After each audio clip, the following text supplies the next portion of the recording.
आज का हमारा चैप्टर है फंडामेंटल यूनिट ऑफ लाइफ, जो क्लास 9 का सिलेबस में है और ये जूलॉजी का पहला चैप्टर है। इसी से हम शुरुआत करते हैं कि जूलॉजी के बारे में जानने के लिए, और आगे जितनी भी क्लासेस हैं सब में आप इसको जुड़ा हुआ पाएंगे। इस चैप्टर से आपको जुड़ा हुआ रहेगा सिलेबस, आगे जितना भी आपको हमेशा हेल्प ही मिलेगा। इसलिए हमें इसका बेसिक जानना बहुत ज़रूरी है कि फंडामेंटल का वर्ड का मतलब होता है सबसे बेसिक चीज़, सबसे बुनियादी चीज़। जैसे कि एक बिल्डिंग है, उसकी जो ईंट होती है वो बुनियादी होती है। कोई भी अगर शुरू करेगा मिस्त्री बनाना तो उसके पहले वो ईंट से ही शुरुआत करेगा किसी बिल्डिंग को बनाना। इसी तरह किसी भी चीज़ को जानते भी तो हम घर को जानते हैं, घर कैसे बना, और किसी भी चीज़ को मान लीजिए आप कि उसकी बेसिक यूनिट को जानेंगे तभी उसके बारे में आगे हम पढ़ पाएंगे। इसलिए अगर हम प्लांट को पढ़ना है या किसी जानदार चीज़ को पढ़ना है या उसके बारे में जानना है या इंसान के बारे में जानना है तो हमें उसकी सबसे पहले उसकी यूनिट के बारे में पढ़ना पड़ेगा। इसलिए साइंटिस्ट लोग हमेशा से इसके बारे में रिसर्च करते रहे कि आखिर यूनिट क्या है। तो उससे पहले कि हम उस चैप्टर के बारे में बात करें, पहले हम बात करते हैं लाइफ के बारे में।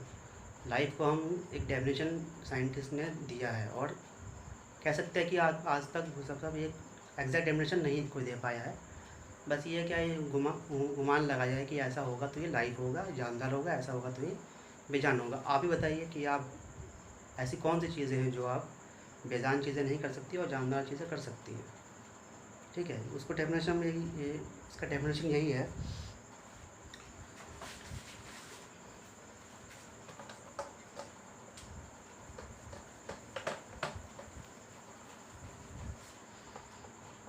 डेफिनेशन ऑफ लाइफ हम पहले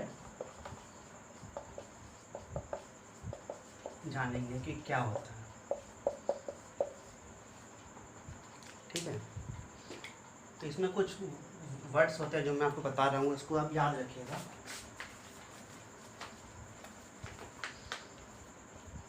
कि ऑर्गेनाइजिंग, मैं हर चीज़ इस पर बोर्ड पे नहीं लिखूँगा क्योंकि ये वीडियो है, आप इसको रिमाइंड करके दोबारा सुन के नोट्स बना सकते हैं।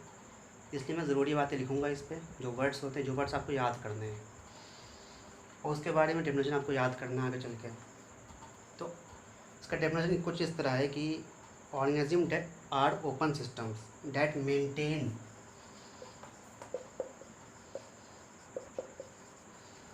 What, homeostasis.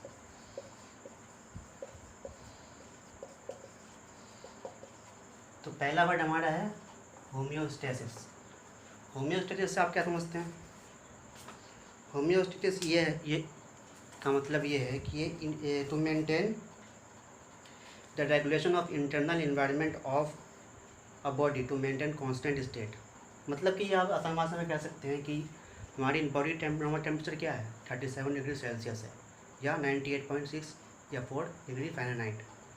तो हमारी बॉडी का जो भी सिस्टम है फंक्शंस करने के लिए ये टेम्परेचर मेंटेन होना ज़रूरी है, क्योंकि अगर बॉडी टेम्परेचर बहुत कम हो गई तो भी हम बॉडी काम करना बंद कर देगी। ये दूसरे अल्फाज में कह सकते हैं आप मर जाएंगे।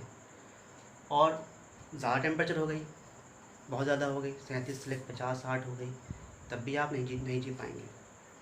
तो इसमें हम लोग देखते क्या करते हैं, हम ठंड में हम हीटर यूज़ करते हैं, ब्लोअर यूज़ करते हैं अपनी बॉडी टेम्परेचर मेंटेन करने के लिए, इन्वायरमेंट के हिसाब से ढलने के लिए।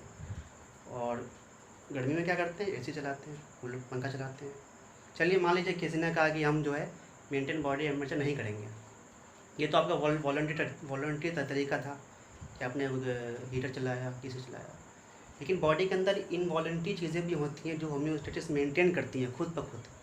जैसे मान लीजिए कोई पागल आदमी है, उसने कपड़े पहने ही नहीं, उसने कहा जो होगा देखा जाएगा, होम्योस्टेसिस हम नहीं करेंगे। तो वो क्या करेगा, ठंड में क्या होगा, उसकी बॉडी काँपेगी, शिवर करेगी, उससे क्या पैदा होता है, हीट पैदा होता है। इससे क्या समझ में आता है आपको कि बॉडी खुद भी मेंटेन होम्योस्टेसिस करने की पूरी कोशिश करती है। और गर्मी में क्या होता है, गर्मी टेम्परेचर बहुत ज़्यादा हो गई बॉडी की तो स्वेटिंग होती है। स्वेटिंग से क्या होता है, बॉडी हवा चलती है तो टेम्परेचर मेंटेन होता है। तो ये पहला वर्ड था। दूसरा वर्ड है इसमें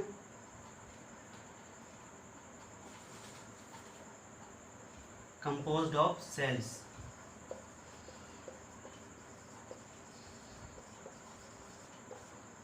यही हमें पढ़ना है, ये हमारा टॉपिक है। लाइफ का पार्ट में एक ये भी आ गया, सेल्स डेफिनेशन में ये भी आ गया जो हमें पढ़ना है।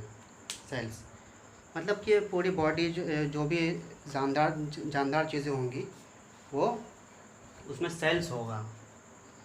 तो 2 वर्ड हो गए, तीसरा देखते हैं।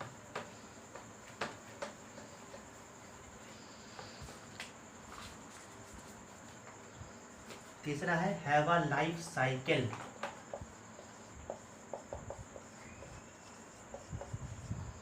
लाइफ साइकिल, सेल साइकिल, इसके अभी तो डेफिनेशन तक है, अभी ये 9th स्टैंडर्ड हिसाब से अभी मैं इसको नहीं बता रहा हूँ क्योंकि अभी इतनी ज़रूरत नहीं है। बस आप डेफिनेशन इसका ये ध्यान रखिए। चौथा वर्ड है अंडरगो मेटाबॉलिज्म।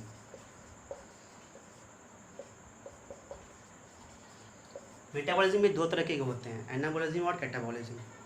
तो मेटाबॉलिज्म मतलब क्या होता है, जैसे हमने खाना खाया, ठीक है, उससे हमें एनर्जी मिली और एनर्जी से फिर वो सेल बना या अंदर ऑर्गेन्स बने, उसी से तो बनता है ना। खाना क्यों खाता है इंसान, क्योंकि वो बॉडी का स्ट्रक्चर बनता है। तो ये उसको बोलते हैं एनाबॉलिज्म। दूसरी चीज़ होती है उसको हमने यूज़ किया, उस खाने को यूज़ किया, फिर उसको हमने वर्कआउट किया, एनर्जी की, कुछ काम किया, तो वो हो गया एनाबॉलिज्म, ठीक है। उसके बाद है अगला कैन ग्रो एडेप्ट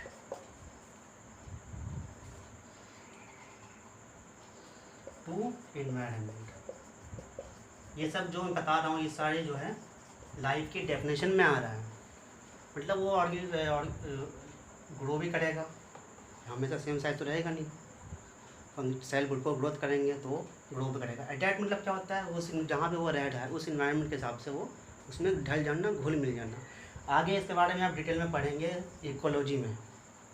तो अभी के लिए आप इतना समझिए कि डेफिनेशन में ये भी है, ठीक है। इसके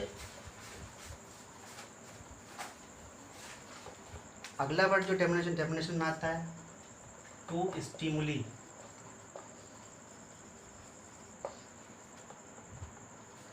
रिप्रोड्यूस,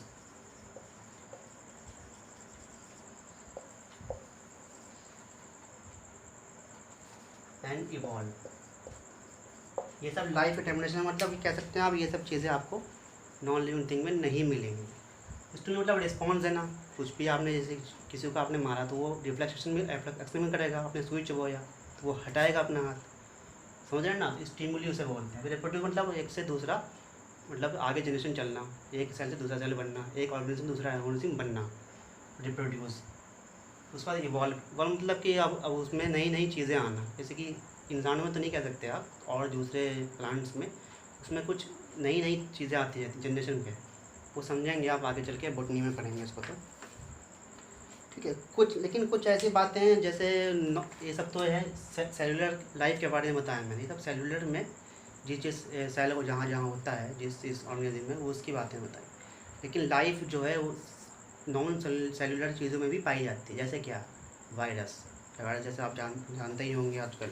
वो सिर्फ क्या, वो कुछ नहीं होता, वो नॉन सर्कुलर आरएनए होता है जो खुद सस्टेन कर लेता है बिना सेल के। इतना ही अभी जानिए उसके बारे में। आप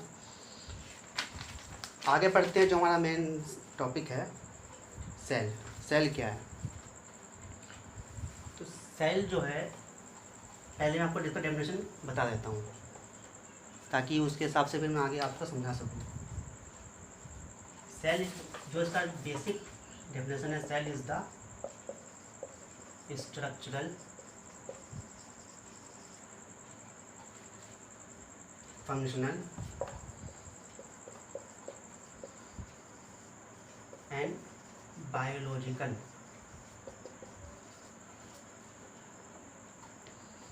यूनिट ऑफ लाइफ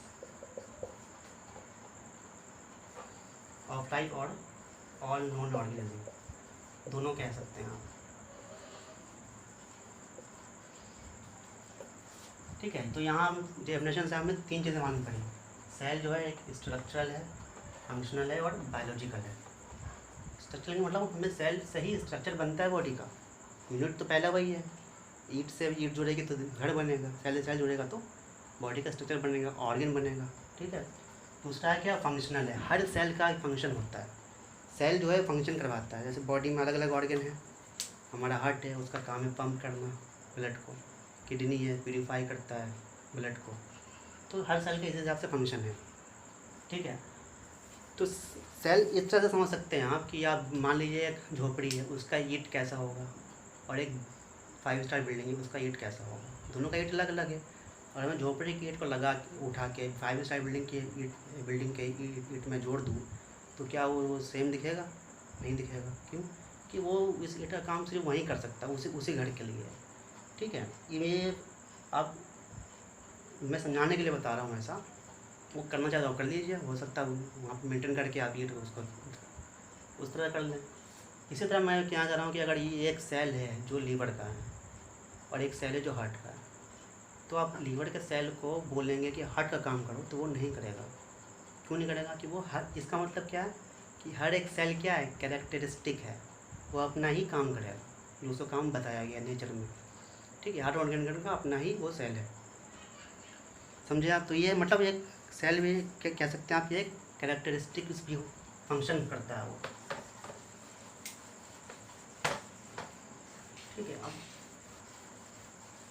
अब हम सेल के बारे में 3 चीज़ें पढ़ेंगे। पहला ये है कि डिस्कवरी, दूसरा सेल थ्योरी, तीसरा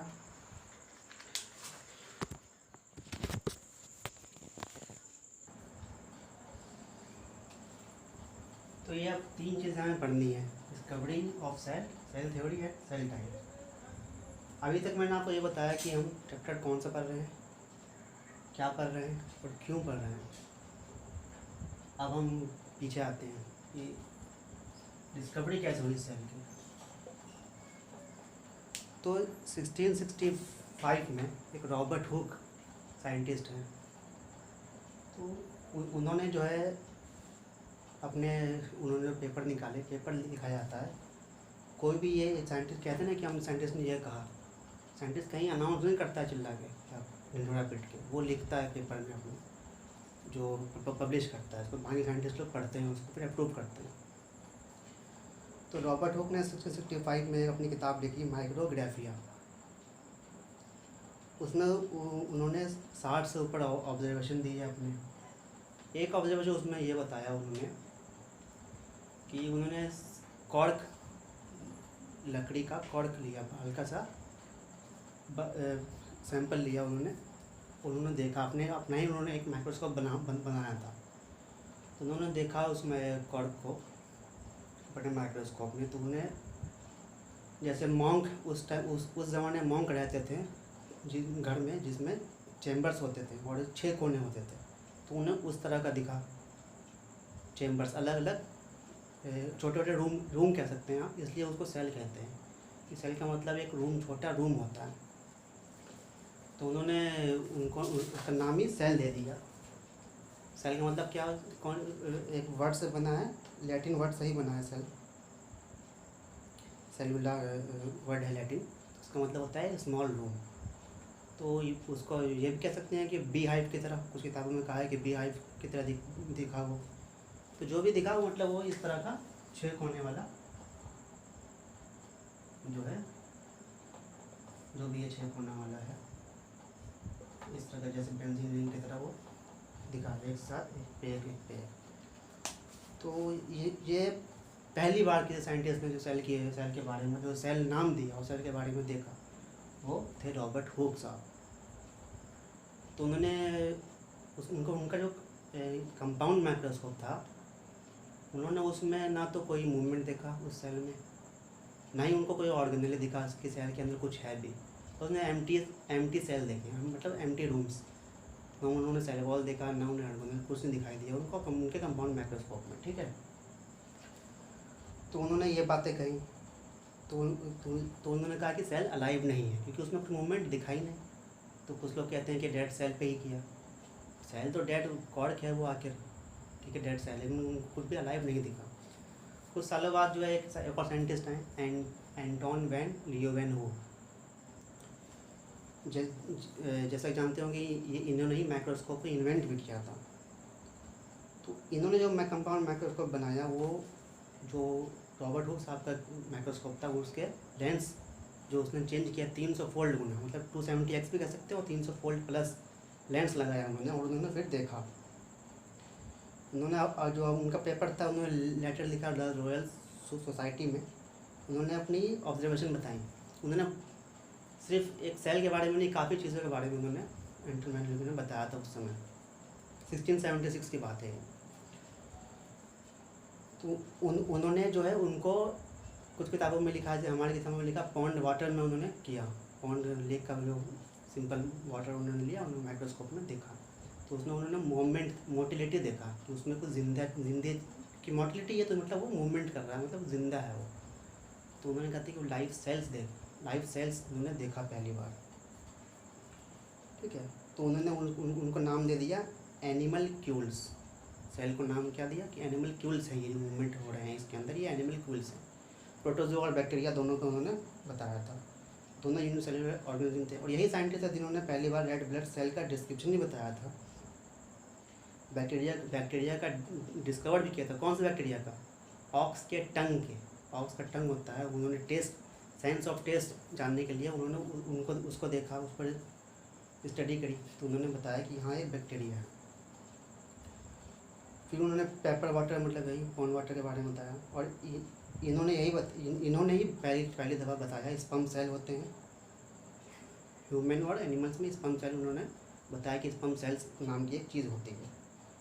ठीक है, और उन्होंने सबसे अहम बात ये बताया कि फर्टिलाइजेशन प्रोसेस के लिए स्पर्म सेल का मिलना ज़रूरी होता है एग सेल से। ठीक है, तो इससे ये साबित हुआ कि जो सेल जो इससे पहले बताना रह गया था मेरा कि रॉबर्ट हुक साहब ने ये भी कहा था कि स्पॉन्टेनियस जनरेशन होता है सेल का उसके कॉर्ड के अंदर ही खुद पे। जैसे कि उनसे पूछा गया जब सीड है, सीड से अब पौधा कैसे उग जाता है, तो वो बता नहीं पाए थे। उन्होंने यही कहा था कि स्पॉन्टेनियस सेल्स जनरेशन होते हैं कि अपने आप मतलब होते हैं, स्पॉन्टेनियस खुद पे खुद हो गए बाय हीट और केमिकल और आर्टिफिशियल हीट और या नेचुरल हीट की वजह से। लेकिन जब इन्होंने लिखा अपने पेपर में कि फर्टिलाइजेशन प्रोसेस के लिए 1 से 2 होने के लिए, आगे जनरेशन जानने के लिए स्पर्म सेल और एग सेल का मिलना ज़रूरी होता है। तो ये पेपर जब पढ़ा उन्होंने रॉबर्ट हुक ने, तो उन्होंने इसको एक्सेप्ट भी किया। ठीक है, तो ये था डिस्कवरी ऑफ सेल के बारे में, डिस्कवरी ऑफ सेल। उसके बाद हमें पढ़ना है सेल थ्योरी के बारे में। तो सेल थ्योरी को जो है सेल थ्योरी में ये है कि अब ये तो मालूम पड़ गया कि डिस्कवरी हुई एनिमल सेल के बारे में, ये उन्होंने स्टडी कर लिया, इंटरनल लिए बैठे हैं वो अपने, और उन्होंने भी रॉबर्ट हुक साहब ने बता दिया। उसके बाद कई मतलब 100 साल तक साइंटिस्टों को ये तो मालूम था कि यूनिट ऑफ लाइफ जो है एनिमल का एक सेल है, लेकिन वो क्या है कैसे है वो पता नहीं चल रहा था। तो एक साइंटिस्ट आए थे उन्हीं बीच में, हेनरी ड्यूट्रोशे। उन्होंने 100 साल बाद लगभग एंटरमैन होने के बाद कि उन्होंने ये स्टेटमेंट दे दिया कि सेल ही है, cell is the fundamental element of organisation. मतलब जो पूरी बॉडी और सेल बनी है ऑर्गेन की, वो फंडामेंटल जो पार्टिकल है उसका वो सेल है। इन्होंने ये बात पहले ही कह दी थी हेनरी ड्यूट्रोशे ने। उसके बाद 1839 में 3 साइंटिस्ट थे, टी शुआन,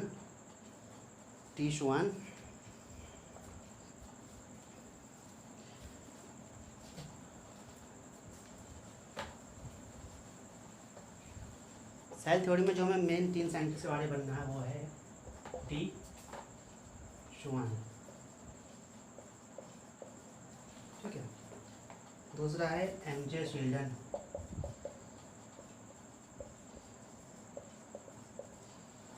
ठीक है, तीसरा है रुडोल्फ विर्चो। तो शील्डन और श्वान से आप याद रख सकते हैं इसको। शील्डन जो था ये जर्मन बोटनिस्ट था, ये जूलॉजिस्ट था। ठीक है, तो पहले इन दोनों ने साथ में 1839 में कुछ बातें बताई। शिल्डन साहब ने कहा, पहले इन्होंने कहा शिल्डन साहब ने कि जो प्लांट सेल है, उन्होंने कहा कि शिल्डन ने बताया कि every structural part of plant was made of cells और द रिजल्ट ऑफ सेल्स। मतलब जितने भी स्ट्रक्चर है प्लांट के वो सब सेल से ही बने हैं। किसने कहा? शिल्डन ने कहा। ठीक है। उसके बाद फिर इन्होंने भी कह दिया, ठीक है आप प्लांट कह रहे हैं कि प्लांट के साथ साथ एनिमल का भी एवरी ऑर्गेन एवरी पार्ट जो है वो सेल से ही बना है। इन्होंने शॉन ने कहा, जूलॉजिस्ट ने, मतलब इन्होंने प्लांट का कहा, इन्होंने कहा प्लांट के साथ एनिमल भी। ठीक है। और फिर इन्होंने 3 स्टेटमेंट दिए, 3 मेन स्टेटमेंट थे जो इन दोनों ने मिलके दिए थे। उन्होंने कहा, इन दोनों ने ये कहा कि पहला स्टेटमेंट ये था कि all living organism are composed of 1 और मोर सेल्स। ठीक है, ये बात हमने मान ली। दूसरा स्टेटमेंट दिया इन्होंने कि cell is the basic unit of life, और ज़्यादा आसान भाषा में कह सकते हैं cell is the most basic unit of life. ठीक है, ये दोनों बातें तो सबने मानी। ठीक है। तीसरी बात इन्होंने ये कह दी शिल्डन ने कि जो सेल ग्रोथ होता है, वो सेल जो जनरेशन होता है वो क्रिस्टलाइजेशन, स्पॉन्टेनियस क्रिस्टलाइजेशन की वजह से होता है। क्रिस्टलाइजेशन वो प्रोसेस है जिससे कि आप कह सकते हैं कि आपने पानी को गर्म किया।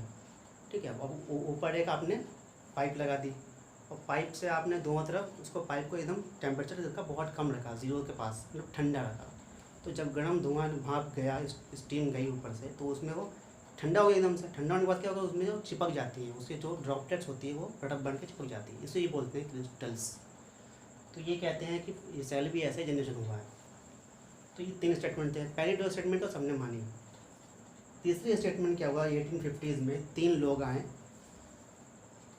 3 लोगों ने इसको तीसरे स्टेटमेंट को मना कर दिया कि ये बिल्कुल गलत बात है। आपकी दोनों बातें हमने मान ली पहले, लेकिन तीसरी बात ऐसा नहीं है। वो 3 लोग थे, रॉबर्ट रिमार्क, रुडोल्फ विर्चो और एल्बर्ट कोलिकर। ठीक है। उसके बाद रुडोल्फ विर्चो ने कहा कि जो तीसरा जो स्टेटमेंट आपने को बोला है वो गलत है, और सही ये है कि all cells arise only from pre existing cells. मतलब एक सेल जो बना है वो दूसरे सेल से ही बना है। इन्होंने कैसे स्टडी करी, वही एंटन वॉन लीवेनहॉक जो कहा था कि एक्सेल ऑफ फर्टिलाइजेशन प्रोसेस के लिए प्लांट और स्पर्म से वैक्यूम मिलना ज़रूरी है। यही उन्होंने बात स्टडी की होगी, ऐसा कुछ डिस्कशन नहीं, बस ये बताया गया कि उन्होंने उसका स्टेटमेंट दिया था। उन्होंने लैटिन लैंग्वेज में स्टेटमेंट दिया था, ओमनिस सेलुला ई सेलुला। इसका मतलब होता है कि all cells arise only from pre existing cells. ठीक है, ये बातें हो गई। तो ये हो गया सेल थ्योरी कंप्लीट हमारी। उसके बाद 1940s में जब कंपाउंड माइक्रोस्कोप और इलेक्ट्रॉन माइक्रोस्कोप और ज़्यादा डेवलप कर गया, तो हमने सेल को पूरा सेल के अंदर क्या क्या चीज़ें वो भी जान ली, सेल ऑर्गेनेल्स और ये। तो हमें उससे पहले ये भी जानना चाहिए कि मॉडर्न सेल थ्योरी क्या कहती है। मॉडर्न सेल थ्योरी में उस पॉइंट ऑफ आप लिख लीजिए, तो उसी से लिया गया पहले से। पहला स्टेटमेंट ये था कि all non living things are made up of 1 और मोर सेल्स, ये तो वही है। दूसरा है all living cells arise from pre existing cells by division. ठीक है। तीसरा है the cell is the fundamental unit of structure and function of all living organism. ठीक। चौथा है द एक्टिविटी